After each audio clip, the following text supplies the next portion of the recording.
A woman sits down in the city of Assur, on the bank of the Tigris, and picks up a lump of wet clay. She has something to say to her daughter. Her daughter is 750 miles away. There is no post office, no address to write on the outside, and no postal service she can pay to guarantee it arrives. What she has is a piece of clay, a sharpened reed, a stone bead on a cord around her neck, and a donkey caravan leaving in the morning. 4,000 years later, we can read what she wrote. So can you, by the end of this video. Because that letter arrived, and then something happened that nobody planned, which is why we still have it, along with thousands of others.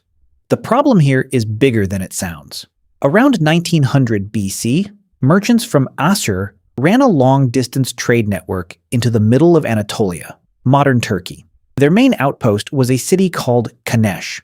Tin and textiles went one way, silver and gold came back, and the round trip was about 6 weeks each direction by donkey. That distance splits families. The husband lives in Kanesh selling cloth, the wife stays in Assur producing it. Brothers run one end of the business and cousins run the other. Children grow up on the wrong side of a mountain range from their parents, so these people had to write to each other, constantly. And every single thing you take for granted about sending a message, they had to invent from nothing. Take the first problem. How does the person receiving it know it's really from you? The answer hangs around her neck on a cord. A small carved stone bead, about the size of your thumb joint. She rolls it across the wet clay, and it leaves behind a continuous ribbon of imagery. Tall, deer-like figures with long horns, each one leaning on a staff. That's a cylinder seal, and that particular design belonged to one woman on Earth. Her name was Ishtar-Bashti. The reason it exists is that a signature is useless here. You can't sign clay. Anybody can press the same wedges. And clay doesn't hold a personal hand the way ink does, so there's no handwriting to recognize either. The bead solves it. No one else owns that carving, so no one else can leave that mark. 6 weeks and 700 miles later, her daughter sees the deer and knows who this came from before reading a single word. That's the signature. Now, the second problem, privacy. Your letter is going to be carried by donkey drivers, handed between caravan staff, and passed through the hands of strangers in towns you'll never see. It contains prices, debts, family business, things you would rather your competitors didn't read. So they built an envelope out of clay. The finished tablet gets dried in the sun, wrapped in a thin cloth, and then encased in a second layer of clay wrapped around the first. On the outside go two things: the names of the sender and the recipient, and the seal impression. Nothing else. The message itself is sealed inside a clay shell. Picture an envelope made entirely of pottery. You don't unfold it to open it, you crack it apart with a sharp tap, and the letter falls out of the shell. And that's the point. A smashed envelope is normal, but a tampered one is obvious. If the seal is broken when it reaches you, or the impression doesn't match the bead your mother wears, you know before you've read a word that something happened to this letter on the road. 4,000 years ago, they solved sender verification and tamper evidence with a rock and some mud. And here's the small detail that gets me. The envelopes were usually thrown away after opening, just like ours. The oldest mail on Earth came with junk to bin. Then the third problem, which they never really solved, getting the thing there. There was no postal service, there was no state courier, no route you could put a letter into and expect it to come out somewhere else. What existed was caravans, donkeys loaded with tin and textiles, walking 6 weeks across mountains. And your letter went in the bags with the freight, which means your mail moved at the speed of commerce, and only when commerce happened to be going your way. Send a question and the answer arrives 3 months later, by which time it's answering a situation that no longer exists. And the journey is not a formality. 6 weeks on the road means mountain passes, river crossings, bandits, tolls, and border officials who want a share. Donkeys die. Caravans get detained. One surviving letter is a merchant writing home, worried sick about traveling companions who never turned up.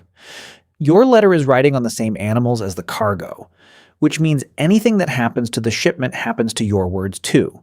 There was no such thing as sending a message safely. There was only sending it and waiting. The state version came eventually. Assyrian kings built a genuine relay road with mule stations, riders swapping mounts, letters traveling separately from the person who wrote them. But that was more than 1,000 years after Kanesh. The merchants got there first out of necessity, with donkeys. So that's the system. Now the good part, what did people actually put in the post? Business mostly. Quantities, prices, exchange rates, arrangements for the caravan staff, even how much fodder the donkeys would need.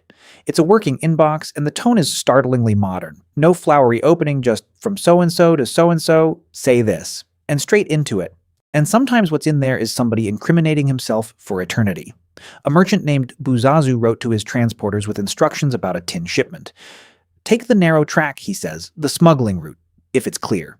And if it isn't clear, break the tin into small packets and bring it into the city gradually, hidden in your underwear. That is tax evasion, in writing, with a name attached. He must have assumed the clay would be discarded or smashed or forgotten. Instead, his instructions outlasted his civilization, and now they're in a museum in London. What surprised me most is who's writing. A lot of these letters are from women, wives in Assur running the production end of the business while their husbands sold in Anatolia, and they write like people who know their own worth. They chase payments. They complain about the quality of what's been sent back. They give instructions. In a period we usually imagine as entirely run by men, the mail shows women holding one end of an international supply chain and putting it in writing. But the letters that stop you are the family ones. Around 1860 BC, a woman named Zizizi left Assur with her husband, a merchant, and moved to Kanesh, a normal enough thing for a merchant family. Then her husband died, and Zizizi, instead of coming home to her parents, married a local Anatolian man and stayed. Her parents were furious. Her father, a prominent merchant called Imdi Ilum, sat down with her mother, Ishtar Bashti, the one with the deer on her seal, and wrote to their daughter.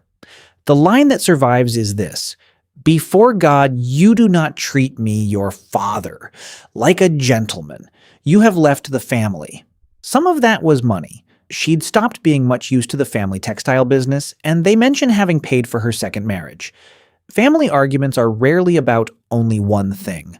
But here's the detail that turns this from a curiosity into a story. That letter was found in Zizizi's own archive. In her house in Kanesh, among the documents she chose to keep. She kept it, the letter where her parents told her she had abandoned them. She didn't smash it, didn't discard it with the envelope, didn't throw it on the fire. She filed it with her contracts and her business records, and it stayed in her house until the house burned down, which is the last thing worth explaining, why any of this survived at all. Every letter in this video should have vanished. Sun-dried clay is barely holding itself together. Leave it in the ground, and it softens, cracks, and eventually goes back to being mud. That is what happened to almost all Bronze Age writing. Then, around 1835 BC, Kanesh caught fire. Probably a war. The houses burned with the archives still inside them. And the fire that destroyed the city did to those tablets what a kiln does to a pot. It baked every letter in every house rock hard. The disaster that ended the city is the only reason its mail exists. One Assyriologist put it exactly right. Kanesh was destroyed in exactly the right way. So we have about 23,000 of these tablets, and fewer than half have ever been translated. So somewhere in a storeroom right now, there are thousands of Bronze Age messages that no living person has read. Instructions, complaints, prices, apologies, arguments between people who have been dead for 4,000 years and who wrote assuming only one specific person would ever see the words. They were wrong about that, and the mail is still being delivered one tablet at a time about 4 millennia late.